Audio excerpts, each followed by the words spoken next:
Here I have BQ Aquaris X2 Pro, and today I'm going to show you how to enable night mode on this device. So to do that, you just have to go to the upper bar, and here you have this night light mode.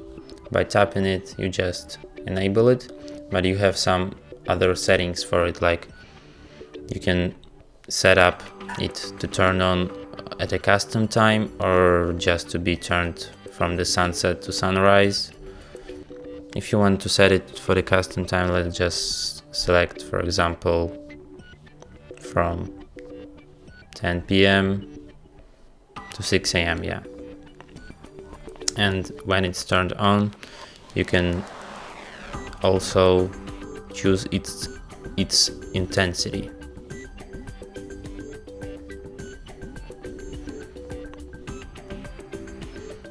And that's it.